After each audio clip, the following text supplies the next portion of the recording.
With all these UFO files that we've been hearing about, I wonder what you think about why the government's building a base on the moon. What could all this mean? That kid cracks me up. First of all, I would prefer we fix our shit here before we try taking all our shit out there. Yes, please. I think a base on the moon, what are you going to have? A homeless encampment out there too? As above, so below, but let's fix it here first. I'm not impressed.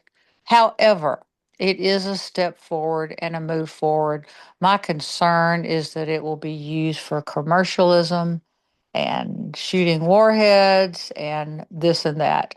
It would be ideal in an abstract ideal. It would be wonderful if it was a globally inspired research facility. I don't know. I mean, I don't know. I doubt that we are at that consciousness level.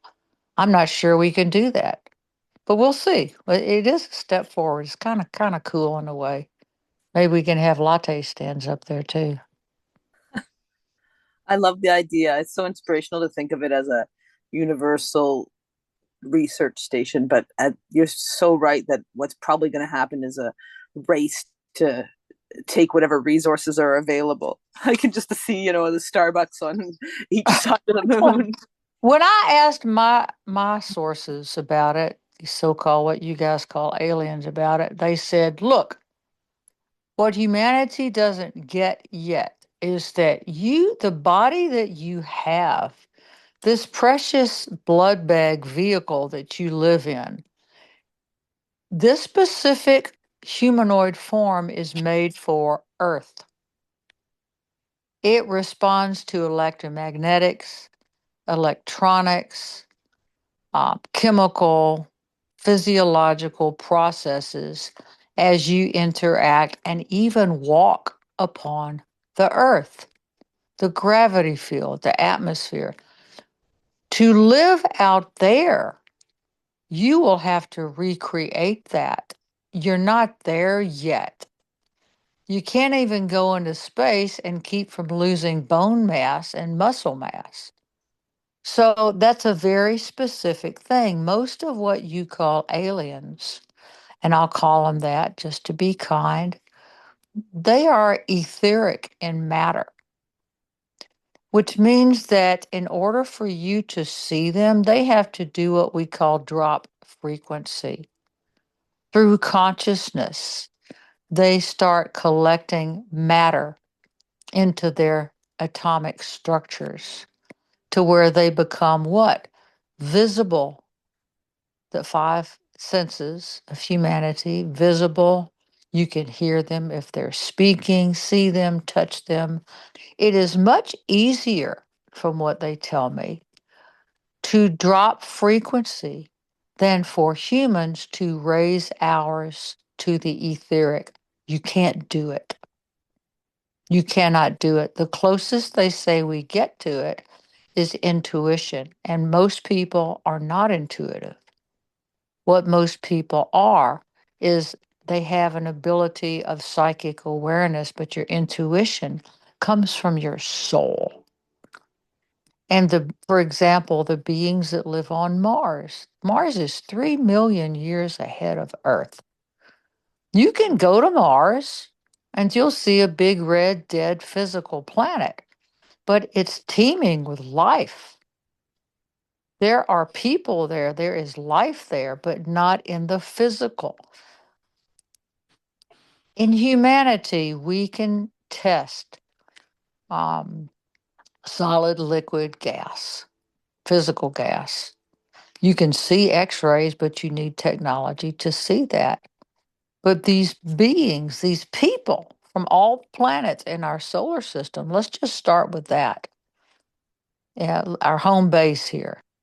They are etheric in matter. They have evolved intuitively into the etheric, and they can speak to each other, usually telepathically. Now, Mars has three different levels to it. There are beings on Mars that are pretty much where we are as far as evolution in our soul level. I'll clarify that in a minute. Then there's some above that that are almost like gods. And there are some that are below that you don't want to meet them. Now, it sounds like Earth, doesn't it? But see, Yeah. Mars is our next step. It's our next step. We're the third rock from the sun. So our solar system is dependent upon communication with each other. And when you see this stuff on YouTube, people channeling the Galactic Federation, they're lying. It's bullshit. It's in their own emotions. They are channeling astral entities who think that's what they are.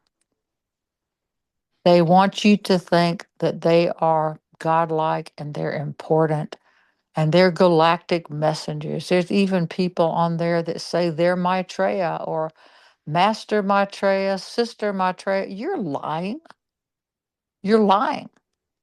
Now, the interesting thing about our future on this planet, as it is on other planets, is we will reach a point that we are intuitive. You're not going to be able to lie because we can read each other's minds.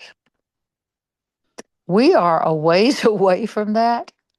But let me tell you what a miracle it is and a natural thing that this planet is finally opening up tiny doors to say we are not alone. We're not isolated from the rest of not just the universe, but our solar system.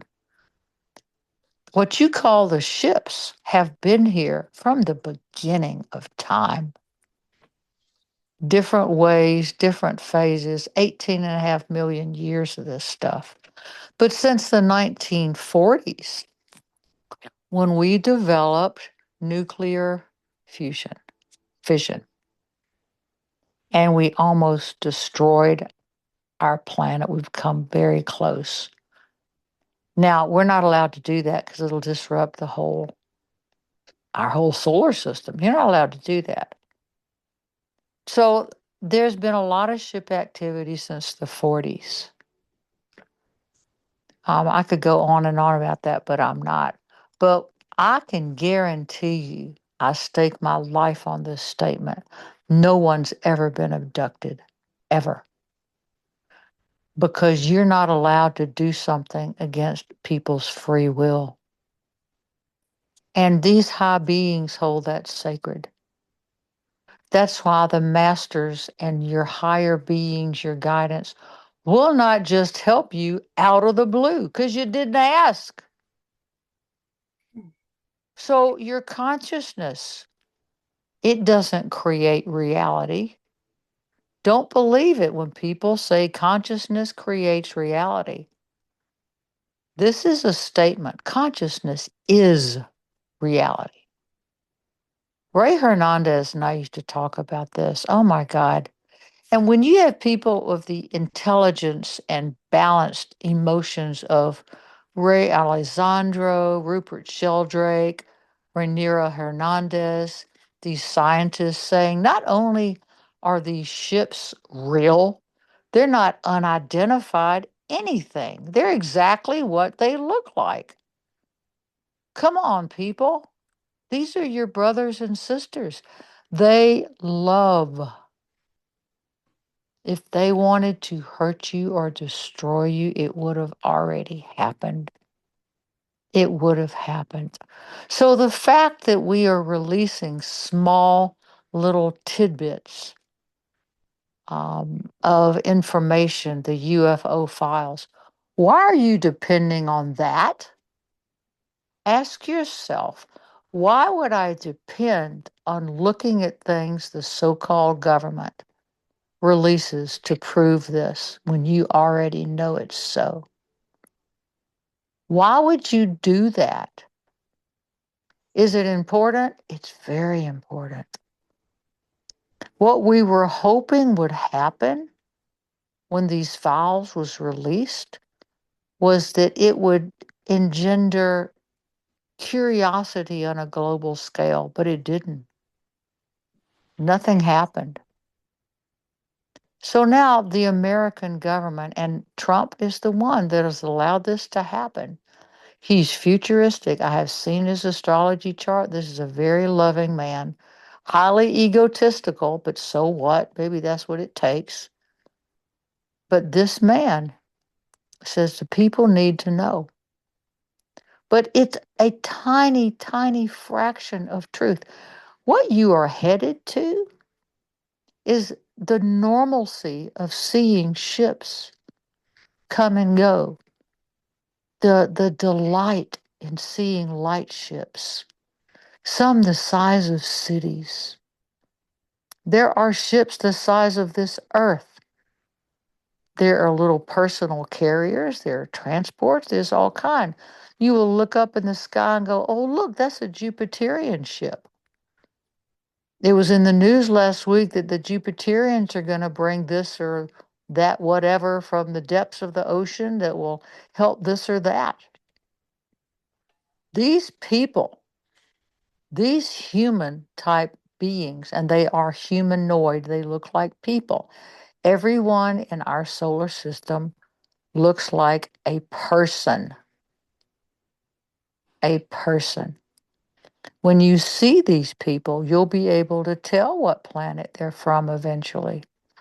Because the way that you can tell the difference if somebody is from Sweden or if they are from Nairobi, assuming that they are black. Do you see what I'm saying? Yeah, it's so inspiring to think of just getting to know our solar system neighbors a bit more. Are there also beings on the moon? No, the moon is sooner or later, masters say they're just going to haul that thing off because it's very negative. It's an emotional draw. It's a satellite, and it's not metal and, in the middle it's empty. It's a satellite, and it will be taken away in the distant future. When? I don't know. But it's the closest thing that I jokingly say that humans can get to and start to open up McDonald's and Starbucks. So why do you think, nobody has to answer this, but why do you think that after all the clamoring about UFOs and what is it, that the American government released this information and you see talk show people laughing and making fun of it? You know why? Because they're scared. They're afraid of their own shadow and they're ignorant and they don't want to lose their own power. How dare you be a newscaster and make fun of this? How dare you? What is the matter with you?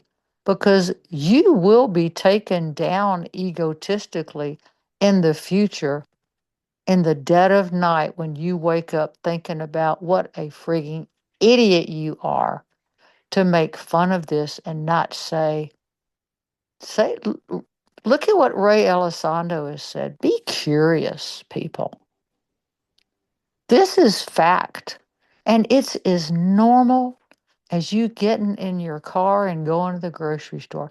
And we are trying to normalize this for you guys. We're trying to make it normal. There will be places on Earth where ships land, come and go visibly come and go. And it will be normalized. So our plan was, let's release some of this. It's a 4-point plan. Let's release these files from the American government for the people who depend on the government and say they hate the government, that they depend on the government to tell them what they're supposed to hate. Now you're supposed to hate UFO people because you're afraid. You want to go out and shoot Bigfoot, who is a person with a soul. All this is coming out. And if you're afraid of your own shadow, your shadow will gobble you up. So it's time to grow up. So after these things are released, this is point one. The second point is to have more dialogue about this. When you see people, 4 or 5 talking heads sitting on television, making fun of this and cracking jokes about it, they're scared. They're scared. When I saw this yesterday, my husband thought that I'd having a coronary. I muted the television and I said, I'm done. This makes my work so hard.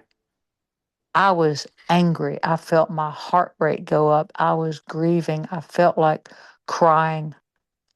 I said, oh my God, look how hard we have worked to get consciousness, all of us, to get consciousness to the point that you can say, yeah, third rock from the sun, maybe we're not the only ones here.